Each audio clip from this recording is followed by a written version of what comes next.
The publication last week of leaked confidential papers from Appleby, a Bermuda-based legal and financial service company specializing in offshore incorporation, has again raised the issue of supposed tax havens and of the legal practice of tax avoidance.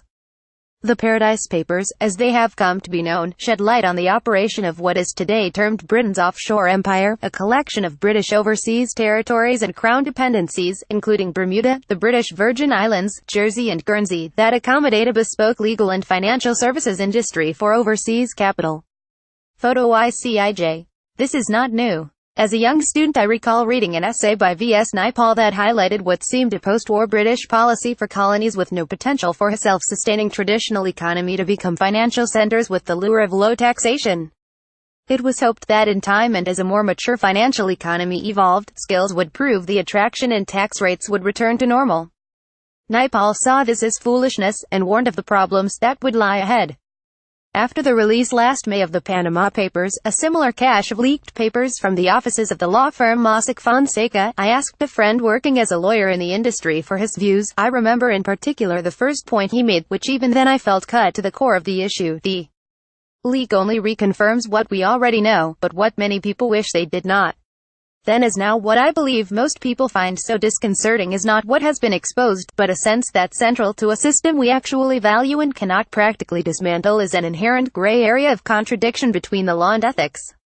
A banner of the ICIJ investigation on Panama Papers. Photo ICIJ. A year and a half on, not one person has been prosecuted in association with the leaked Panama Papers. From what I have so far read of the Paradise Papers, I do not see any actual evidence that anyone has broken the law. This no doubt will be enough for those lawyers working in the industry to satisfy their sense of professional ethics. However, one is still left feeling that some of these papers reflect a legal injustice.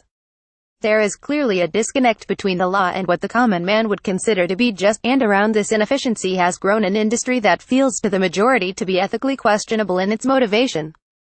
It is also morally difficult as it runs contrary to what is objectively fair, that as members of society we should pay our dues.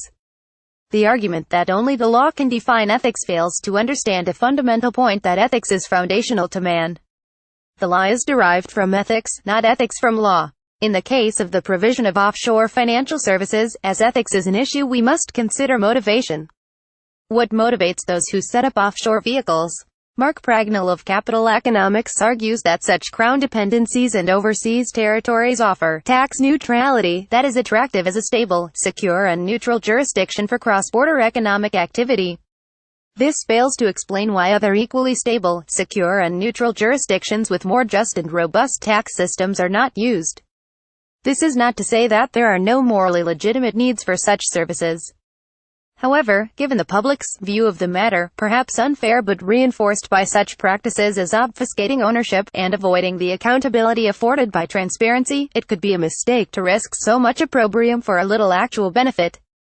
This is a simple calculation which advisors of the Duchy of Lancaster, who manage the Queen's estate, now no doubt regret they did not consider.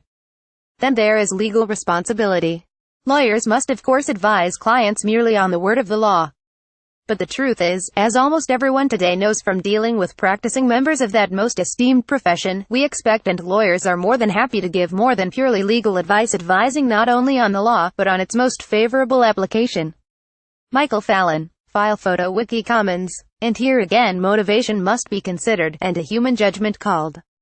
While a legal proposal does not constitute a criminal offense, the line between what is lawful and what we personally consider to be ethical is easily tested by a common thought experiment. You make the situation personal. For example, former British Defence Secretary Michael Fallon's wandering hand, though not illegal nor even considered by the journalist in question to be worthy of a genuine complaint, was nevertheless inappropriate. We could ask Sir Michael if he would be comfortable if it was his daughter who had endured the experience. Finally, we face a painful choice, which threatens a basic principle of the modern state and our personal sense of what is just. We can eliminate tax havens only by standardizing tax rates worldwide. But this would imply giving up states' rights to choose their own tax arrangements in the light of local views of what is just and fair. What has been personally disappointing has been the media coverage, not for the sides taken but for the sides that the media has chosen to show. The viewpoints of justice activists and practicing tax lawyers are reported, but no comments from the more neutral and comprehensive perspective of legal philosophy. Today we have a vast library of knowledge, but often seems to lack skill in choosing what question to ask. I found my tax lawyer friend's opening line most insightful, though perhaps not quite in the way he intended. While we disagreed about many things, I do find myself drawing the same conclusion that the question we should be asking is not what do we do about supposed tax havens, but how do we legislate in our own jurisdictions to better represent what society considers to be just.